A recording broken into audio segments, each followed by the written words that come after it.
Okay, Nidaniko Kakatu Saki. My name is Anita Eagle Bear, and I get the easy part of the job, or maybe the hard part. So what I do is I write the story in Blackfoot, and then since Blackfoot is not an oral language, very few people can read it. So my role is to kind of help Randy along to read the words, because the words are long, and then there's sounds that are hard to interpret unless you're used to writing Blackfoot. So that's mainly my role. A Blackfoot, it's such a complex language. It's not meant to be written, which is first of all the main struggle for writing a story in Blackfoot. So the Blackfoot Dictionary was actually written by a German, and he lived among the Blackfoot people, and he wrote the dictionary, and his culture's always been fascinated with First Nations culture. So he immersed himself in the language and wrote the dictionary from a German perspective, I would say, because I think one of the reasons why Blackfoot is so hard to read and so mispronounced is because the P's are actually B's, the T's are actually D's, the K's are actually G's, unless they're followed by an S. Yeah. And then there's this glottal stop that's put in there because there's a lot of our words, there's a slight pause, like uh-oh. There's a slight pause in there, so to make matters more complicated. And then Blackfoot is a very verb-driven language. It's very descriptive. So rather than break up the words, when we're given parameters of so many words per book, it's very difficult because, for instance, I'll give you one word. When I was teaching Blackfoot, I helped the kids to make a prayer for one of the schools. And when I came across the word teacher, the word was this long. And it's actually Netawe Istamatsu Nix, which actually means the people who teach us how to do the things that we need to learn how to do. And so the word was this long, but when you literally translate it, that's actually how many words are in that one word. So that's one of the struggles of writing Blackfoot. First of all, because it's not meant to be written. Yeah. It's supposed to be an oral language, but language is so crucial to our culture because our culture is in the language.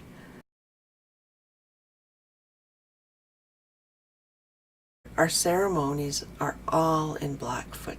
No one speaks English that conducts the ceremonies, and so our whole value system, because there are some values that we can't translate as well. So if the language is gone, then basically our culture is gone, because everything is in the language, the spirituality, the values, names for specific things that there are no English translation for. And Blackfoot is a very gentle language. There are no profanities in our language. There are no harsh words. So when someone is being disciplined in Blackfoot, it's much more gentle. Whereas when you discipline someone in English and you use the profanities and the harsh words, I think it's harder to get through to young people. Whereas in Blackfoot, it's a scolding, but in a gentle way. So that concept is lost when you can't speak Blackfoot anymore. And a lot of people say it sounds musical, especially when you hear someone praying in Blackfoot. There's like a calming rhythm.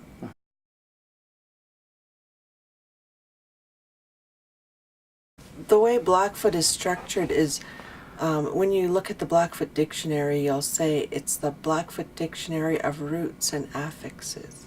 That's what the name of the dictionary is. So how Blackfoot is structured is you start with a root word, and to make an English sentence, but it's actually one Blackfoot word, instead of adding a bunch of words on, you take that root word and you add suffixes and prefixes. And it's actually a sentence from an English perspective, but it's one word in Blackfoot. So Blackfoot is very descriptive, and it's a verb-driven language.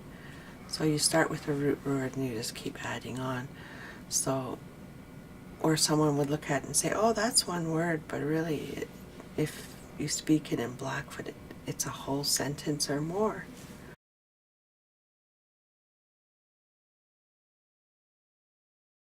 Languages evolve over time, I guess. So mostly the high Blackfoot is used in ceremony. But like, I think you picked it up when I was trying to help Randy to say the words for the recording. He uses higher Blackfoot sometimes. And as languages evolve, we tend to shorten words and make them easier and slang them to a certain extent.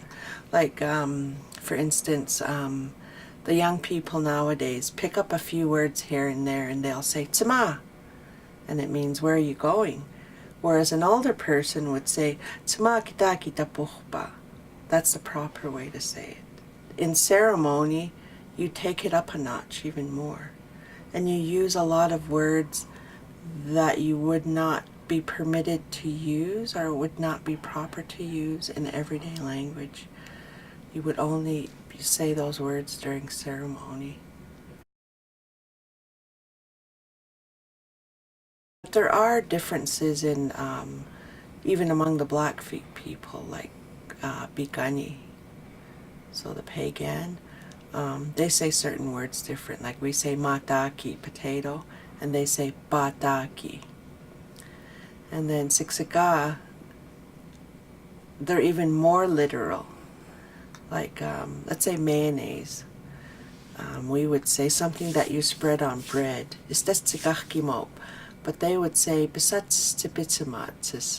so a miracle and a whip, or tractor, they have another word for it. So there's slight variations, and they kind of pray a little differently too.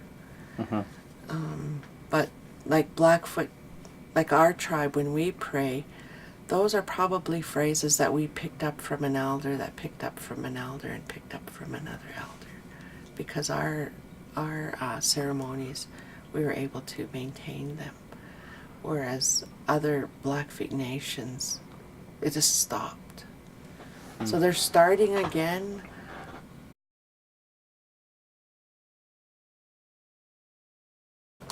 Okay, so Blackfoot was my first language. So when I went to school, I didn't speak English. So it was English immersion for me. But I think what really helped me to speak English was when I was in grade 1, we moved to Edmonton. And we were living there until I was about 10. And I kind of lost my Blackfoot, because I wasn't thinking in Blackfoot anymore. I was really fortunate that there are not too many people my age who are fluent in Blackfoot, but I was fortunate that I had 9 older siblings who all spoke Blackfoot. So that helped me to preserve my language, because they still, the older ones especially to a large extent, spoke Blackfoot only when we were together. So that helped me to preserve the language. So they teach Blackfoot in our schools on reserve, but the problem is when the kids go home, their parents don't speak Blackfoot, so they don't get that reinforcement. So Blackfoot was my first language, and when my kids started going to school, they started taking Blackfoot, and I couldn't help them because I couldn't read the words. So I actually enrolled in Blackfoot 20 and 30 to learn how to spell the language and how to read it. And that's one of the problems of learning, like when you take someone who doesn't know how to read Blackfoot or write it and they try to read a phrase, they can't because the words are too long and the sounds are foreign. So I took Blackfoot 20 and 30 with my kids, and then when I went to university, I needed an easy class because I was enrolled full-time and I worked full-time. So I thought, oh, I'm going to take structure of the Blackfoot language. That'll be easy for me because I speak Blackfoot and I've taken Blackfoot 20 and 30. But it was a whole different ball game because I actually had to understand from a linguistic point of view from the guy who actually wrote the dictionary on how to spell Blackfoot and, you know, grasp the sounds and how it was structured. And it was really difficult for me, even though I'm fluent and even though I took Blackfoot 20 and 30. So it's a very difficult language just simply for the fact because it's not meant to be written. And it wasn't written by us. It was written by someone from another country. I'm really fortunate in that our tribe, because there are more than one Blackfoot tribe, our tribe were able to preserve our spirituality, even in the face of confinement. We were really lucky that our chief was also our spiritual leader, and he refused to not. When it was outlawed, we faced confinement if we didn't stop. But our chief was also our spiritual leader, and he just went ahead, go to jail, come back out, start again. And the Indian agent, I think, just gave up after a while and just let us. I have hope for them, but the most important thing for anything like that to continue is the language. The language determines everything. Like those concepts, the spirituality, the gentleness of our language, the fact that there's no profanities, all those things. If our language is gone, then those values are gone.